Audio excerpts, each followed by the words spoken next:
I got one idea that I'm especially psyched out of my mind about. You know, it's one of those ideas where you're just like, yes! Dave? Dave Flynn? On the radio! Hold on to your butts. Hello. Welcome. Thank you for pushing play and tuning in to Dave Flynn on the radio. This is Dave Flynn. Hope you've enjoyed the first few shows. Today, we are moving on to part 2 in a series on reputation, and we'll focus in on Steve Jobs and his return to Apple and his big push to think different, which, as we discussed in part 1, showed congruence, an idea that you're speaking to the general public the same way you're speaking to your employees. And what we'll see at Apple is it worked a whole lot better. So check out the blog post as well. There's a longer YouTube clip that shows the whole presentation for Think Different. It's about 40 minutes for the Uber nerds out there like myself, and I think it's fascinating. So check that out as well. But without further delay, we'll jump into the show. Think Different. In The Reputation You Keep, we explored how reputation begins with internal congruence and saw how Steve Ballmer's reputation became an obstacle to transforming Microsoft's. While Ballmer struggled to convince even his own employees of his cloud vision, another tech leader faced an even more alarming situation and demonstrates what reputation done right can accomplish. In September 1997, Steve Jobs returned to Apple as interim CEO. The situation was dire, just 90 days from bankruptcy.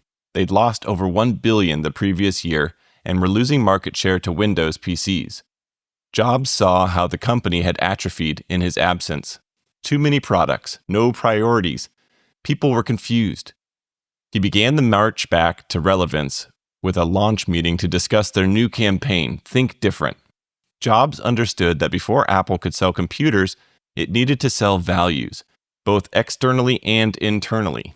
Like Ballmer's UW speech, Think Different was as much about rallying employees as it was about reaching customers. We're trying to get back to the basics of great products, marketing, and distribution. Speaking to his team, Jobs made it clear this wasn't just advertising, it was identity. They trimmed 70% of the product roadmap to focus on the best products. Unlike Ballmer's message, which met resistance, Jobs found that people who had projects canceled were 3 feet off the ground with excitement because they finally understood where we were going. To express that vision, Jobs borrowed a page from Nike's playbook. One of the greatest marketing jobs the universe has ever seen is Nike, Jobs told employees. They sell shoes, yet when you think of Nike, you feel something different. Their ads don't talk about the product. What does Nike do? They honor great athletes and athletics. That's who they are. Apple would take the same path. No speeds and feeds, no side-by-side comparisons to Windows. Instead, they'd honor the people who think different. Apple's core value is that we believe people with passion can change the world for the better, Jobs said. That people crazy enough to think they can change the world are the ones that actually do. Jobs also made a subtle and important shift in their aspirations as a company. When Apple originally defined the PC industry, Jobs used the analogy of a bicycle of the mind, a tool that amplified human intelligence, making thinking faster and more efficient. That perspective helped make computers ubiquitous. But the new Apple was working to elevate their position within the PC market they'd created. Jobs' longtime advertising partner articulated the shift. Windows machines were glorified typewriters and calculators, while Apple was making tools for creative minds. Who doesn't aspire to be a creative thinker instead of just a worker? Apple's new market became everyone who wanted to create something meaningful, including their own employees. To establish that reputation, they leaned on prominent figures: Muhammad Ali, Albert Einstein, Mahatma Gandhi. Of course, Gandhi never touched a computer. The campaign was saying if these icons had used computers, they'd have picked a Mac. And if you aspire to be like them, you'll pick a Mac as well. The strategy created a clear divide. Creative people have a Macintosh on their desk.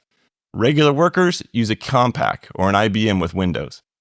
Apple wasn't just building their own story, they were defining their competition, tools for the ordinary task and the ordinary people.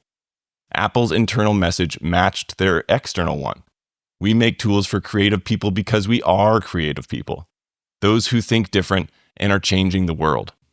Both CEOs recognize the same truth. Authentic reputation requires congruence between internal culture and external messaging. You can't build trust with customers if your own employees don't believe the story.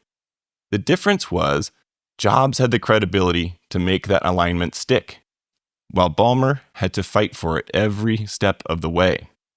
But there's a deeper psychological principle at work here, one that explains why some leaders can transform their company's reputation while others remain trapped by it. And next week, we'll explore the psychology of self-perception and why the reputation you keep with yourself determines the reputation others keep of you. There we have it. That's the pod. Thank you for listening. If you like what you hear, please share it with a friend. Give it a thumbs up. And if you've got a few extra seconds, give it a 5-star review on Apple or Spotify or wherever you are listening. The engagement will make you feel so good, and it'll help other people find the show. Thanks again for tuning in, and we'll see you next week.